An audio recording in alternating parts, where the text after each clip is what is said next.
Welcome. आज एक इस टॉपिक को वापस से मैं कंटिन्यू कर रहा हूँ।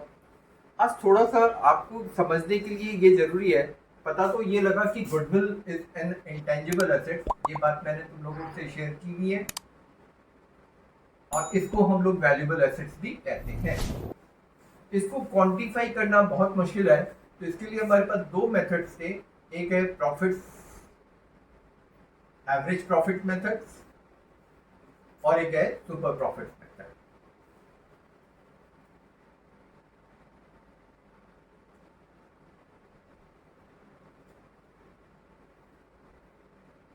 एवरेज प्रॉफिट मेथड और सुपर प्रॉफिट मेथड, क्योंकि goodwill is basically intangible assets, इसको क्वांटिफाई करना बहुत मुश्किल होता है। तो profit is one of the best yardstick जिसके बेसिस पे हम लोग क्वालिफाई कर सकते हैं कि ये इसकी वैल्यूएशन कैसे हो सकती है। जैसे एक एग्जांपल वापस से मैं लेता हूं। एक फर्म है एबी लिमिटेड या एबी एंटरप्राइजेस। पहले साल में अगर वो 10,000 रुपए प्रॉफिट कमाती है, दूसरे साल में वो 20,000 रुपए कमाती है, और तीसरे साल में अगर वो 30,000 रुपए कमाती है, तो टोटल प्रॉफिट कितने कमा रही है? 60,000 रुपए।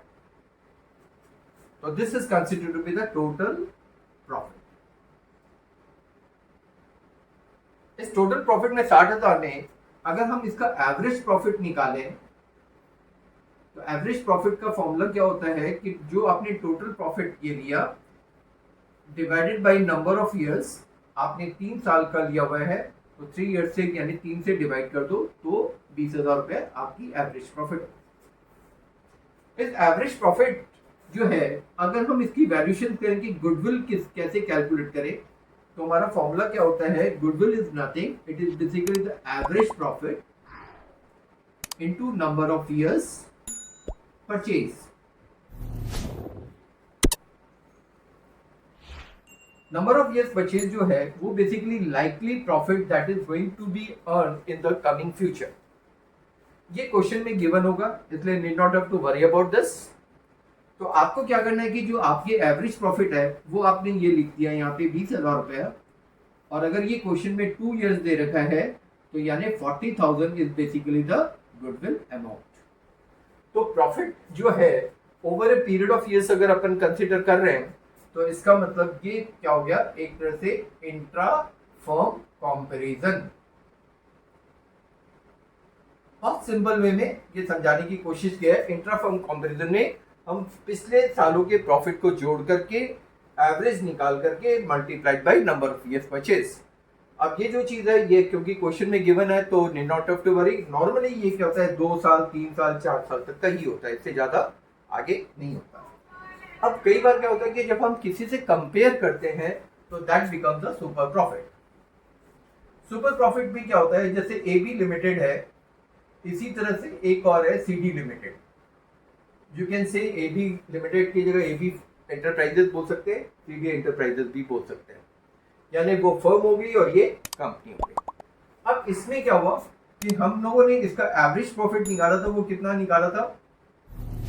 Average profit is basically 20,000। अब आती है बात की यहाँ पे सुपर प्रॉफिट। सुपर प्रॉफिट का मतलब क्या हुआ कि बेसिकली हम comparing to others firm is basically we are getting more. जैसे सीडी लिमिटेड उसी चीज को 10,000 रुपए कमाती है, और ये एबी लिमिटेड उसी को 20,000 रुपए कमा रही है। तो टोटल कुल मिलाकर के कितने का डिफरेंस हो गया? 10,000 रुपए हो गया ना। तो हम कहेंगे average profit minus normal profit is basically super profit. अब इसको अगर अपन देखें तो हमारा कितना हो गया? 10,000 हमारा प्रॉफिट हो गया।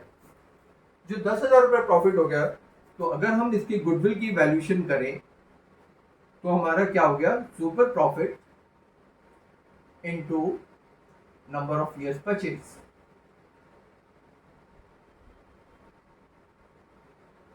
सुपर प्रॉफिट हमारे 10,000 है।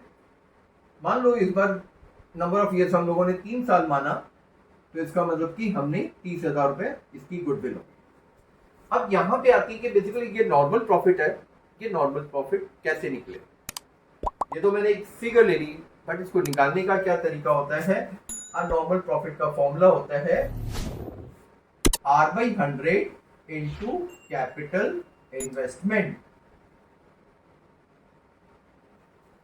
एज्यूम करते हैं अगर R इज बेसिकली 10% क्वेश्चन में गिवन है और कैपिटल इन्वेस्टमेंट अगर 1 लाख रुपए है, तो इसका मतलब कि 10,000 रुपए हम नॉर्मल प्रॉफिट कमा रहे हैं, जबकि ये कंपनी इससे ज्यादा कमा रही है। That's why it is called super profit. अब देखो गुडविल की वैल्यूएशन में अगर आपने इसको और इसको कंपेयर करते हो तो it is basically comparing with others, इसलिए हम लोग उसको कहते हैं इंटर फर्म कंपैरिजन। यानी कहने का मतलब ये हुआ, हम जब दूसरों से कंपेयर करते हैं तो इंटर फर्म कंपैरिजन होता है, और अगर हम अपने से करते हैं तो इंट्रा फर्म कंपैरिजन। अब यहाँ तक तुम एक बार लिख लो, समझ लो, अगर कोई डाउट है तो पूछ लो। मैं तब तक इसमें जस्ट होल्ड ऑन कर रहा हूँ, उसके बाद बताना अगर कोई डाउट हो। बहुत सिंपल वे में समझाने की कोशिश की है मैंने।